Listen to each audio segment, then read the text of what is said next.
अस्सलामुअलैकुम। तो आज जो है अपना चैप्टर नंबर 4 पढ़ेंगे जो कि है Pakistan and the modern world. ये चैप्टर बहुत ज़्यादा इम्पोर्टेंट है, ठीक है, और बहुत ज़्यादा ही मज़ेदार है। मैं आपको इस तरह से पढ़ाऊँगा कि इंशाल्लाह बात भी समझ में आएगी और आपको जो है पढ़ने में मज़ा भी आएगा। अच्छा, याद रखना इस चैप्टर को इस तरह से समझो कि ये स्पीच है। किसकी स्पीच है? ये हमारे पहले वज़ीर आज़म जो कि थे लियाकत अली ख़ान। पाकिस्तान के पहले वज़ीर आज़म कौन थे? लियाकत अली ख़ान। ये इनकी स्पीच है, ठीक है, वही आपको जो है वो पढ़ाया जाएगा और ये काफ़ी ज़्यादा इंपॉर्टेंट है। अच्छा, याद रखना ये स्पीच इन्होंने कब दी थी? ये इन्होंने दी थी 1950 में कैंसास यूनिवर्सिटी में, ठीक है। कैंसास अमेरिका में एक यूनिवर्सिटी है, उधर इन्होंने ये स्पीच दी थी। अच्छा, अब ये वहाँ पे क्यों गए थे? ये वहाँ पर गए थे एक डिग्री को रिसीव करने के लिए। जैसे आप अपने फ्यूचर में इंशाल्लाह जब डॉक्टर बनोगे या इंजीनियर बनोगे तो आपको डिग्री मिलेगी ना, इसी तरह से ये डिग्री रिसीव करने गए थे। लेकिन याद रखना वो डिग्री इनकी एक ऑनररी डिग्री थी। अब ऑनररी डिग्री क्या होती है ये सुन लो। देखो, ऑनररी डिग्री वो डिग्री होती है जो कि आपको कोई यूनिवर्सिटी देती है। कब? जब आप कोई बहुत बड़ा काम करते हो या आप जो है नेशन के लिए कोई रोल प्ले करते हो। फॉर एग्जाम्पल, आपने अपनी ज़िंदगी में भूखे इंसानों को खाना खिलाने में लगा दी, ठीक है। आपने अपनी ज़िंदगी में ऐसे इंसानों की खिदमत की जो भूख से परेशान थे या जिनके लिए जो है वो मुश्किलात थी। तो फिर अगर आपका काम बहुत अच्छा होगा और बहुत बड़ा होगा तो एक दिन आपको यूनिवर्सिटी बुलाएगी और कहेगी कि हम आपको एक ऑनररी डिग्री देना चाह रहे हैं। सही है। तो ये जिस तरह से डॉक्टर इंजीनियर वाली डिग्री नहीं है, ये एक ऑनररी डिग्री होती है जो कि इसलिए दी जाती है क्योंकि आपने अपनी ज़िंदगी में बहुत बड़ा काम किया। बात समझ गए ना? तो ये डिग्री लेने गए थे तो फिर इन्होंने स्पीच भी की। आपने देखा होगा ना, जब भी कोई बड़ा इंसान आता है किसी इदारे में तो वो स्पीच भी करता है। चलो, बात समझ आ गई।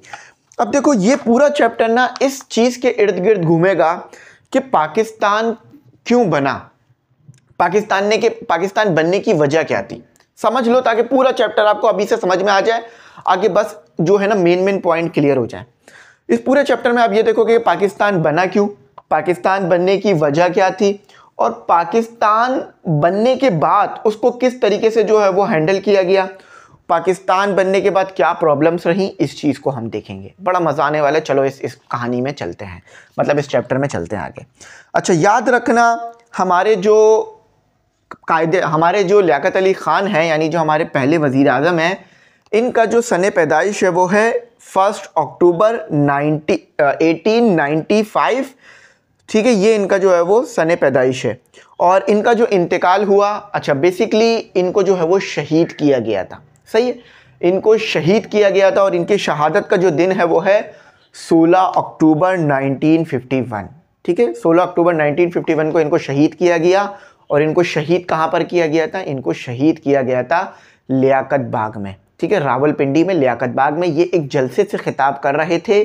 एक बदबख्त इंसान ने इनको जो है वो गोली मारकर शहीद करा, ठीक है। अच्छा, अब सुनो लियाकत बाग की एक और इंटरेस्टिंग कहानी सुनो। ये पहले वज़ीर आज़म थे जो वहाँ पर शहीद हुए।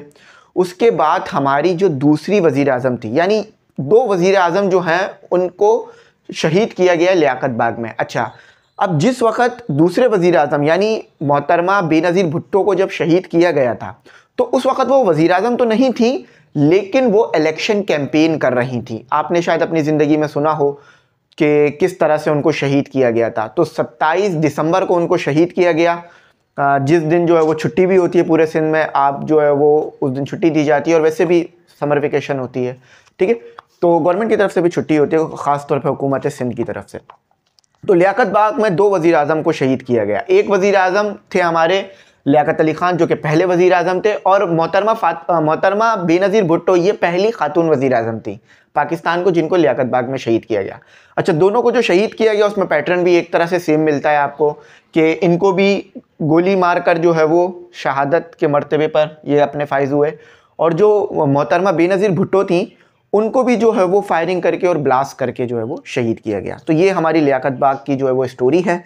तो ये लियाकत बाग जो है हमारा एक बड़ा ही तारीख़ी बाग है। कभी अगर वहाँ जाओ तो एक महसूस होता है कि यहाँ पर कितने बड़े इंसिडेंट हुए हैं, ठीक है।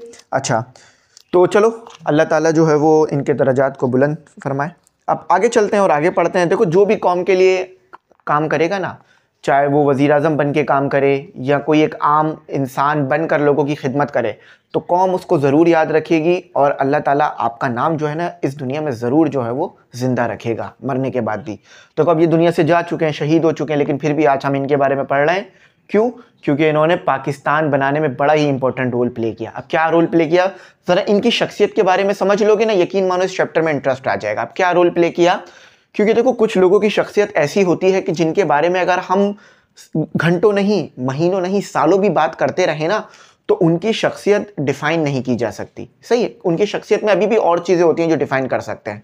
तो इसलिए ऐसा नहीं समझना कि मैं टाइम ज़्यादा ले रहा हूँ, यहाँ पर हमें इनकी शख्सियत को डिफाइन करना होगा। अब इनकी शख्सियत क्या थी कि ये जो है बड़ा ही एक्टिव पार्ट इन्होंने प्ले किया है पाकिस्तान के बनने में। पहले वज़ीर आज़म है, यानी इन्हीं के सामने पाकिस्तान बना होगा ना, तो ये कायदे आज़म रहमतुल्लाह अलैह के जो है वो राइट हैंड समझे जाते थे। राइट हैंड मतलब यानी ये जो है वो कायदे आज़म के बहुत बहुत करीबी थे और इन्होंने बहुत क्रूशल पार्ट प्ले किया है पाकिस्तान के बनने में।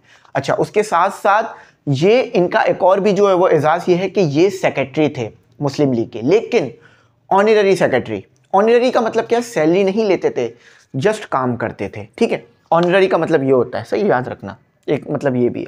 और उसके साथ साथ जब पाकिस्तान बन गया तो आपको पता है कायदे आज़म जो है वो हमारे फर्स्ट गवर्नर जनरल बने और जो वज़ीर आज़म बने वो हमारे लियाकत अली ख़ान बने। और फिर उनको उसके बाद इनको शहीद किया गया 1951 में, 1951 में पाकिस्तान बनने के कुछ 3-4 साल बाद। ठीक है, चलो अब आ जाते हैं, आगे पढ़ते हैं। और हाँ, इनकी डिग्री के बारे में भी सुन लो कि ये कहाँ से पढ़े हुए थे। देखो अब ये भी पढ़े लिखे हैं, स्किल्स मैटर करती है मगर एजुकेशन फर्स्ट प्रायोरिटी होनी चाहिए। ठीक है, डिग्री फर्स्ट प्रायोरिटी होनी चाहिए।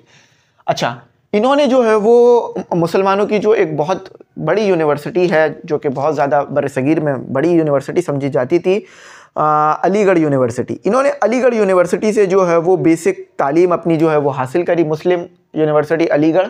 उधर से इन्होंने अपनी जो है वो ग्रेजुएशन करी, फिर ये हायर स्टडीज़ के लिए ऑक्सफोर्ड यूनिवर्सिटी गए और वहाँ से पढ़ा। अच्छा, पेशे के लिहाज से देखा जाए तो ये लॉयर थे।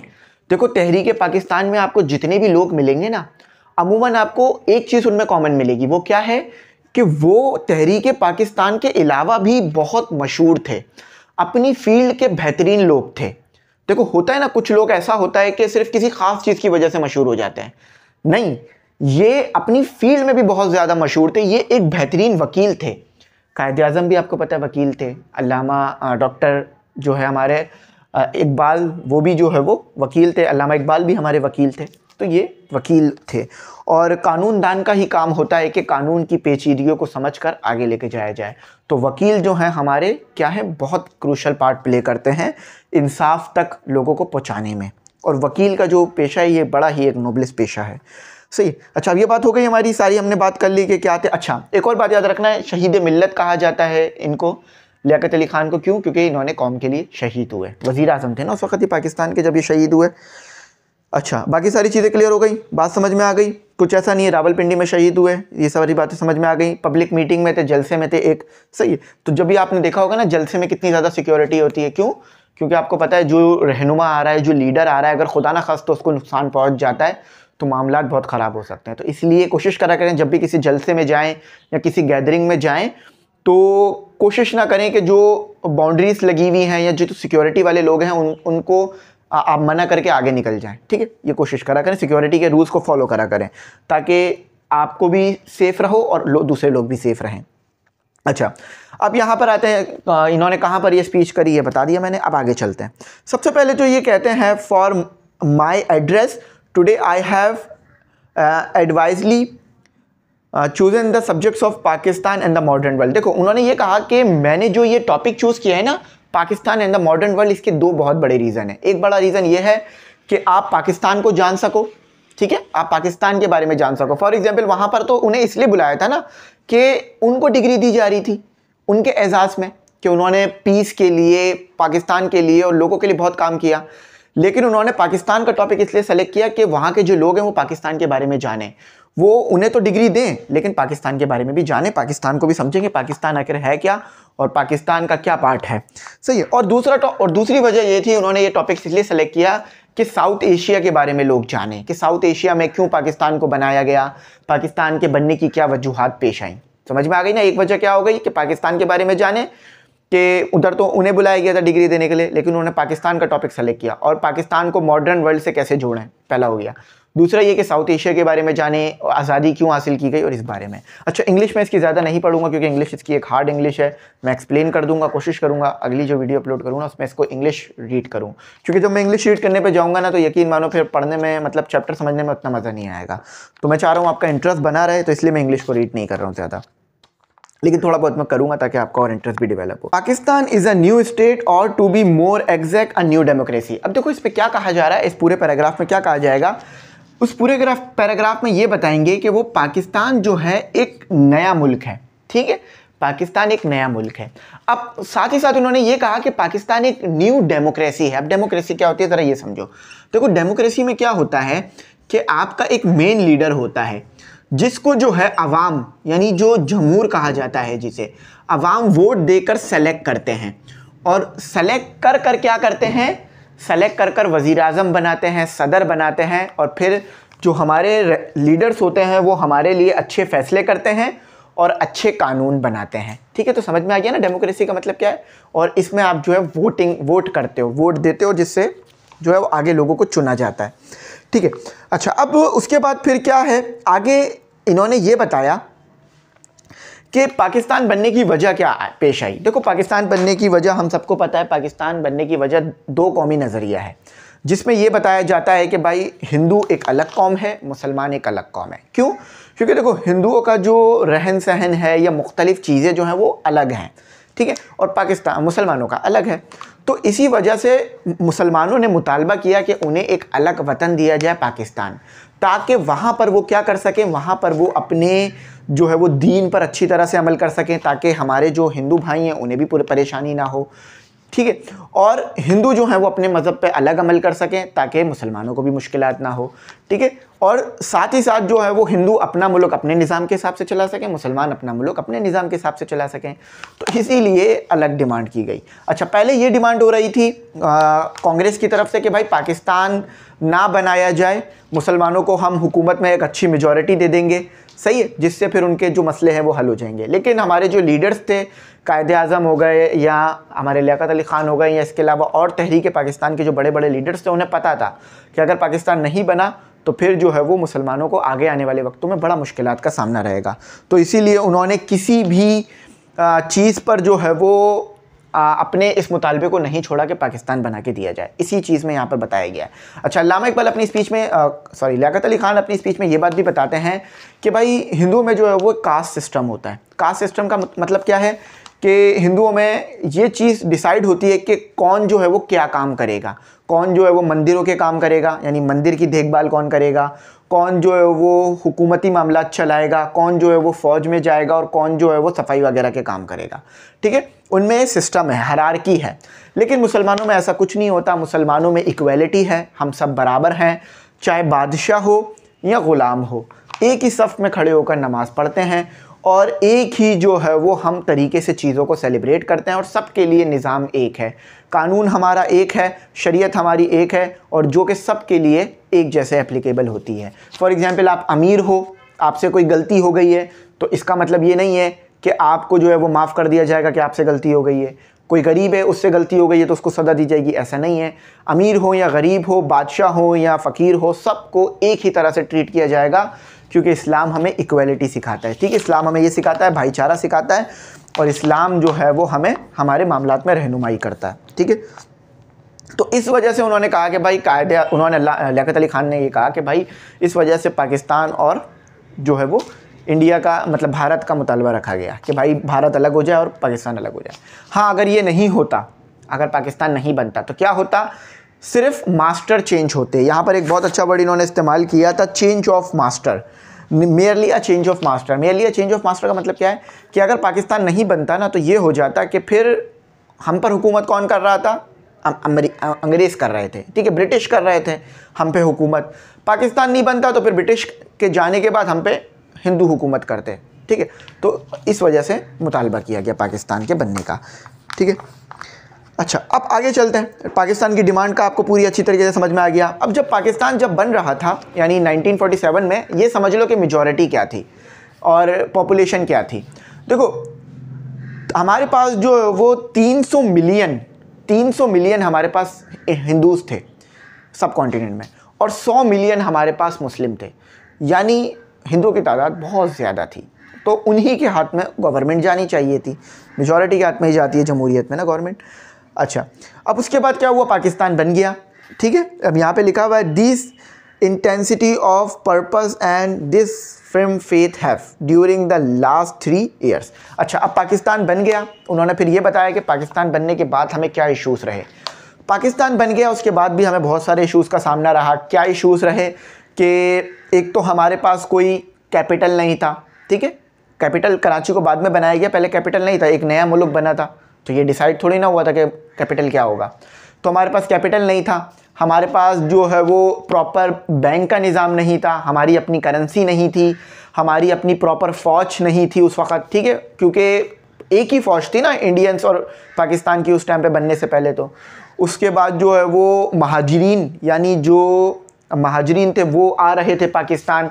और एक बात मेरी याद रखना, जो महाजरीन हैं इन्होंने बहुत बड़ा जो है वो कुर्बानी दी है पाकिस्तान के लिए। देखो जब पाकिस्तान बना तो जो कौमें यहाँ पर पहले से थीं, पाकिस्तान बनने से पहले थीं और पाकिस्तान बनने के बाद भी थीं, तो उनके पास उनके घर, उनकी मालो दौलत, जायदाद सब सेफ़ था ना। उन्होंने कुछ भी नहीं छोड़ा पाकिस्तान बनने के लिए, है ना। जैसे देखो फॉर एग्ज़ाम्पल कोई पंजाब में रह रहा था, पाकिस्तान के पंजाब में, तो जब पाकिस्तान बन गया तो उसका घर ऐसा तो नहीं है ना कि पंजाब से उठा के कहीं और चला गया, पंजाब में ही रहा, सही। लेकिन जब महाजरीन यहाँ पर आए, दिल्ली से, आगरा से, अजमेर से और बरेली से, बहुत पूरे इंडिया से जब मुसलमान यहाँ पर आए तो वो अपने पीछे मालो असबाब, दौलत सब कुछ छोड़ कर आए, ठीक है। उन्होंने वहाँ अपना सब कुछ छोड़ दिया पाकिस्तान की खातिर, ला इलाहा इल्लल्लाह की खातिर सब कुछ अपना छोड़कर यहाँ पर आ गए। तो हमें क्या करना चाहिए, हमें अपने उन भाइयों को जो कि महाजिर हैं उनकी रिस्पेक्ट करनी चाहिए। क्यों? क्योंकि उनके आबाओ अजदाद ने पाकिस्तान की खातिर अपने घर को छोड़ दिया। अपना घर छोड़ना इंसान की ज़िंदगी का सबसे मुश्किल फ़ैसला होता है। कभी आप पाकिस्तान से बाहर जाते हैं रहने के लिए या किसी काम के लिए तो आपको एहसास होता है ना, लेकिन आपको ये पता हो कि आप कभी दोबारा आ ही नहीं सकोगे इस घर में दोबारा, या आप हमेशा के लिए जा रहे हो और आपको अब वहाँ पर जाना है, ना वहाँ आपका घर है ना कुछ भी है, ठीक है। लेकिन अब मैं यहाँ पर अप्रिशिएट उनको भी करूँगा उस टाइम पे जिन्होंने उन महाजरीन को यहाँ पर बसाया, अपनी ज़मीनें दी, अपना घर दिया, अपना जो है वो मालो असबाब हमारे साथ शेयर किया। आपने देखा होगा ना जब हिजरत हुई थी आप सल्लल्लाहु ताला अलैहि वसल्लम के दौर में, महाजरीन और अंसार ने किस तरह से जो है वो एकता का मुजाहरा किया था। तो इस तरह से ये है कि जब पाकिस्तान बना तो हमने दुनिया की सबसे बड़ी हिजरत देखी, तारीख़ की सबसे बड़ी हिजरत देखी। और पता फिर जब वहाँ से लोग हिजरत करके यहाँ आ रहे थे तो उस वक़्त उनको मारा भी गया, पूरी ट्रेन जो है वो लोगों से कटी हुई आई यहाँ पर। तो लोगों ने अपना बहुत कुछ छोड़ा पाकिस्तान की खातिर। तो हमें एक दूसरे की रिस्पेक्ट करना चाहिए, एक दूसरे को गाली नहीं देनी चाहिए, सही है, क्योंकि हर किसी ने कुर्बानियाँ दी हैं, सही है। तो उस कुर्बानियों को हमें नहीं भूलना चाहिए। अगर हम ऐसा करेंगे तो वो लोग जिन्होंने पाकिस्तान को बनाया उनको भी जो है वो तकलीफ़ पहुँचेगी। अच्छा, अब ये सारी बात समझ आ गई, मैंने सब कुछ आपको बता दिया। कितने लोगों ने हिजरत की, कम से कम 7 मिलियन के करीब लोगों को ने जो है वो यहाँ पर हिजरत की, ठीक है। 18 मिलियन पीपल ने हिजरत की यहाँ पर, ठीक है। 7 मिलियन या 7 मिलियन ने हिजरत की थी, ठीक है। यहाँ लिखा हुआ भी होगा, अगर मैं ढूंढूँ तो यहाँ लिखा हुआ भी होगा। अच्छा 7 मिलियन हाँ लिखा हुआ है। अच्छा देखो जब उस वक्त जब पाकिस्तान बना तो ना इतने ज़्यादा इंजीनियर्स थे, डॉक्टर्स थे, ना पुलिसमैन थे, बहुत मसलों का सामना था। लेकिन फिर 3 सालों के दौरान ही पाकिस्तान ने ये साबित कर दिया कि इसके बनने का फ़ैसला बिल्कुल ठीक था। इंडिया पता है क्या कह रहा था, पाकिस्तान बना तो रहे हो लेकिन ये चला नहीं सकोगे। लेकिन पाकिस्तानी लोगों ने, उनके जज्बों ने और अल्लाह ताला की मदद ने ये साबित कर दिया कि पाकिस्तान का बनना भी ठीक था, पाकिस्तान हमेशा कायम भी रहेगा और जब तक ये दुनिया है हम देखेंगे आबाद तुझे। चलो बात समझ आ गई ना। देखो कौम अपने मुल्क के लिए ना अपने दिल में जज्बा रखा करो, क्योंकि ये जज्बा ही है जो आपको इससे जोड़ के रखता है। चलो आगे चलते हैं। आज़ादी मिल चुकी है, मामलात हो चुके हैं और उन्होंने साथ साथ ये भी बताया कि ये जो हमने आज़ादी ली है सिर्फ एक ज़मीन का टुकड़ा हासिल करने के लिए नहीं ली है, बल्कि ये आज़ादी हर चीज़ के लिए ली गई है। फॉर एग्ज़ाम्पल, आपको आज़ादी है बोलने की, आपको आज़ादी है घूमने की, आपको आज़ादी है खाने की, आपको आज़ादी है पीने की, आपको आज़ादी है कहीं भी जो है वो पूरे पाकिस्तान में बसने की। मैं एज़ अ पाकिस्तानी कराची में रहता हूँ, अगर मेरा दिल चाहे तो मैं लाहौर में घर लेकर बस सकता हूँ, मैं इस्लामाबाद में बस सकता हूँ, मैं पेशावर में बस सकता हूँ। और माशाल्लाह से हमारी कौम में इस तरह का एका है कि लोग एक दूसरे को रेजिस्ट नहीं करते हैं कि आप क्यों यहाँ पर आए हैं। ठीक है, आपको देखा होगा कि पाकिस्तान में आपको हर कम्युनिटी का, हर जो है वो हर शहर का इंसान मिल ही जाएगा और बड़े प्यार मोहब्बत से रहते हैं। हमारी यूनिवर्सिटी में अगर आप आओ, कराची यूनिवर्सिटी में आप जाओ, तो आपको वहाँ पर हर किस्म का जो है वो हर इलाके से ताल्लुक़ रखने वाला इंसान आपको मिल ही जाएगा, लेकिन सब में प्यार मोहब्बत भाईचारा है, क्योंकि हम सब एक हैं ना भाई। ठीक है, पाकिस्तान के लिए हम सब एक हैं, तो लड़ने की क्या ज़रूरत है। अगर हमें लड़ना है तो किससे लड़ना है? हमें लड़ना है जहालत से, हमें लड़ना है गरीबी से, हमें लड़ना है उन लोगों से जो तरक्की नहीं करने दे रहे हैं हमें। ठीक है, बात समझ आ गई? अब आगे चलते हैं। अब देखो आगे वो ये कहते हैं कि मेरा यहाँ पर आने का मकसद ये है कि मैं पाकिस्तान के बारे में आपको बताऊँ। ठीक है, कि पाकिस्तान जो है वो किस तरह से जो है वो तरक्की करेगा, पाकिस्तान जो है वो कोशिश कर रहा है, आगे बढ़ रहा है। अब वो ये भी बताते हैं कि वेस्ट की क्या जिम्मेदारी है, वेस्ट ने क्या करना है। ठीक है, अब मैं थोड़ा सा इसको आगे लेके चलता हूँ।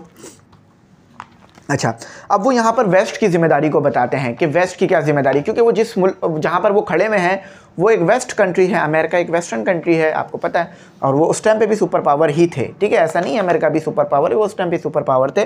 अमेरिका ने उस टाइम पर जो है वो जापान पे अटैक कर दिया था न्यूक्लियर वेपन से। सही, तो आपको पता होनी चाहिए बातें। तो अब लियाकत अली ख़ान और वो ये चाहते थे कि वेस्ट जो अपना नॉलेज है, अपनी जो टेक्नोलॉजी है, अपनी जो स्किल्स हैं, वो ईस्ट के लोगों में शेयर करें, ख़ास तौर पे पाकिस्तान के साथ शेयर करें, ताकि पाकिस्तान जो प्रोग्रेस दिखा रहा है वो और अच्छी प्रोग्रेस दिखाए। देखो याद रखना, 1970 तक पाकिस्तान पता नहीं कितने ही ज़्यादा ऐसे फील्ड थी जिसमें बेस्ट था। इंडिया से तो बहुत ही आगे था, इंडिया तसव्वुर भी नहीं कर सकता था पाकिस्तान का मुकाबला करना। उसके बाद जो मामलात ख़राब होने शुरू हुए, चीज़ें ख़राब होनी शुरू हुई, उसके बाद हम लोग इस नहश तक पहुंच गए कि हम लोग आपस में लड़ना शुरू हो गए। लेकिन उससे पहले हम पाकिस्तानी थे, हम मुसलमान थे, हम तरक्की के मराहिल में थे। और याद रखना, इसका मतलब ये नहीं है कि आगे तरक्की नहीं कर सकते। इंशाल्लाह आने वाले वक्तों में भी तरक्की हमारा मुंतज़िर है। ठीक है, बस हमने जो है उसके लिए मेहनत करनी है। तो बात समझे बच्चों?